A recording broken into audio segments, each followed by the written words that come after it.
Welcome back, Sebastian here. So, review for the Formula 2 feature race in Spain this weekend. So, Bearman started on pole with Fittipaldi P2 alongside him.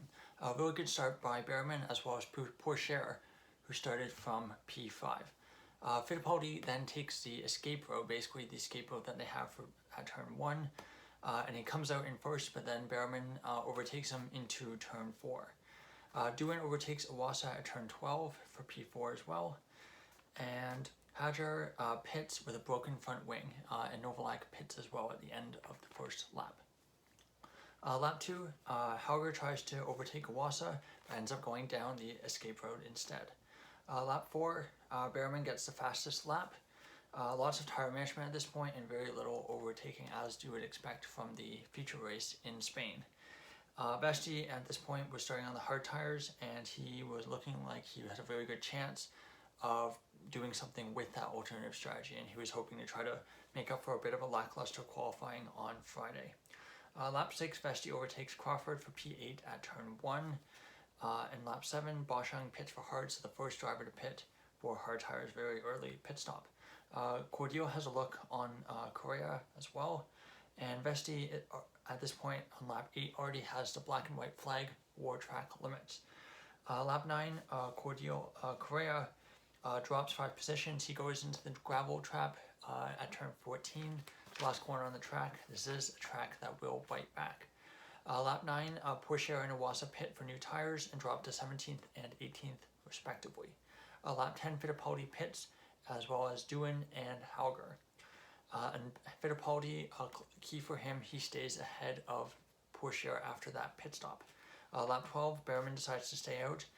Pourchaire goes for a move on Fittipaldi, but ends up going down this escape road. You know, I think this escape road that they have at turn 1, I'm really curious how it works with the F1 race later.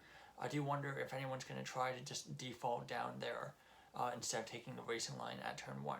And I think, unfortunately, you know, if you're on the outside of turn 1, it's very easy, if you feel like you're not going to make the corner, just to go down the escape road and not lose too much time while still following the rules. So we'll see how that goes later today. At this point, Hajar gets a 10-second penalty for the contact with Cordial, and Maloney also gets a black and white flag for track limits. Lap 13, Cordial pushes Leclerc a bit wide at turn 4, but later on Leclerc is able to get that position. Lap 14, Bearman pits from the lead and comes out 3.5 seconds ahead of Fittipaldi, so really good margin there for Bearman. But Fittipaldi is closing in and starts to close in very quickly on the warmer tires. Lap 15, Leclerc, like I said, does eventually get ahead of Cordial, and this becomes the Cordial train. At this point, the leaders who have already pitted are starting to come up to traffic from those on the alternative strategy. So many of the leaders started on the softs and have already pitted to hards, but a group, especially those outside the points, started on the hards and going to pit on the softs. But because of that, they're running really long on their first stint, and it does take a bit of time to go through that traffic, especially since there's no blue flags. Lap 17, they are starting to pick their way through the traffic with some ease. Now this is where the Brad Benavides penalty show starts. Lap 18, he gets a 5-second penalty for track limits. Iwasa and Doohan both get ahead of Pourchaire. We didn't really see that on track, but it looks like Pourchaire was having a bit of trouble getting past the alternative runners, and Iwasa and Doohan both capitalize that and get a position. Lap 20, Benavides is given a 10-second penalty for track limits. So after 2 laps after his first penalty, gets penalty number 2. Daruvilla pits for softs, so first alternative runner to pit, and he has 17 laps to go on the soft tires. That's a really, really long stint. Cordial gets a 5-second penalty as well for track limits. Let's see, lap 22, Benavides is given a drive-through penalty for track limits, so 4 laps and 3 penalties. Maloney overtakes Cordial at turn 1 for P8. Of course, they're both on the hard tires, so they haven't pit yet. Lap 23, Leclerc pits for softs. Lap 24, Pourchaire is starting to put pressure on Doohan, but isn't really able to get a move done. Crawford and Versure both pit as well.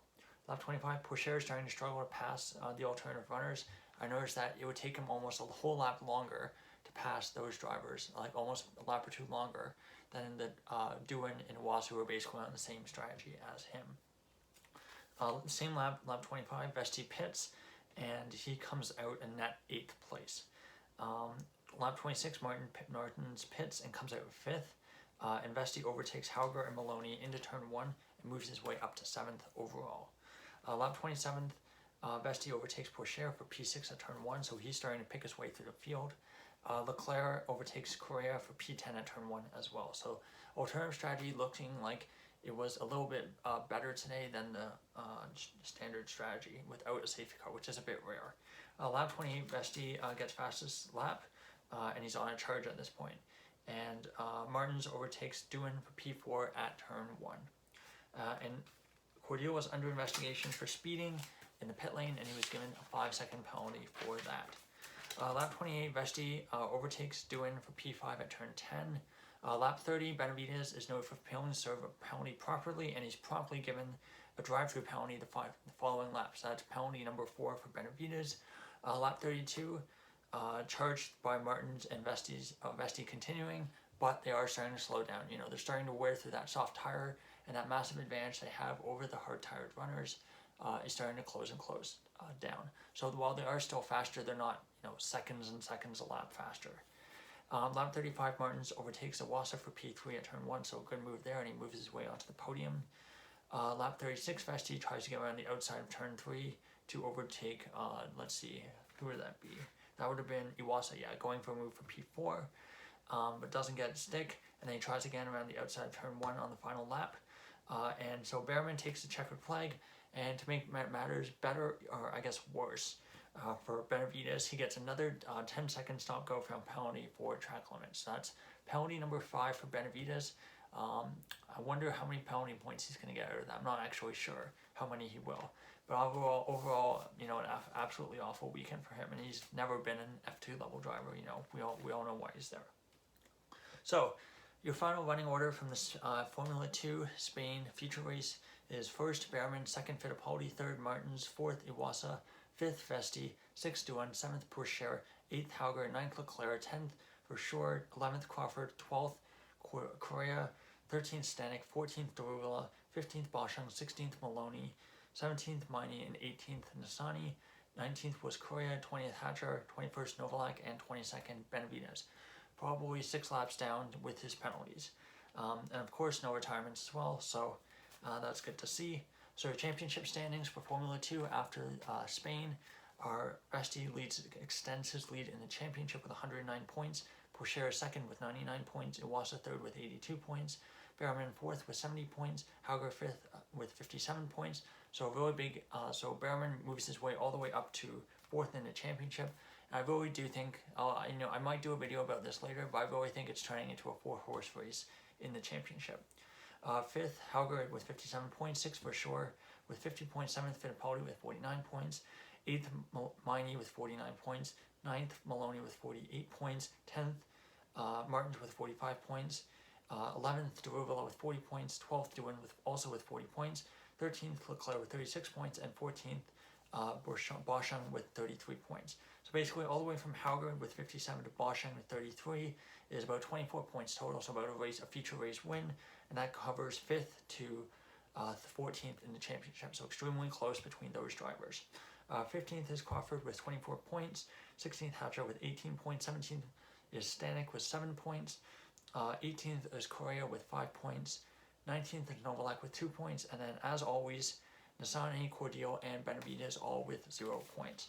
So that's all for feature race for Spain. I thought it was an okay race, not a ton of overtaking. I think most of the overtaking, especially in the middle phases of the race, was the tires who pit early onto the hard tires, basically overtaking the alternative strategy runners. And it was nice to see kind of Martins and Vesti move through the field as well, because we were kind of curious how the strategy would work as well. So that's all for Formula 2. Of course, F1 later tonight. And I think next Formula 2 race will be Austria. Yes, Austria. So that will be in about a month's time, first weekend of July. So thank you so much for watching, and goodbye.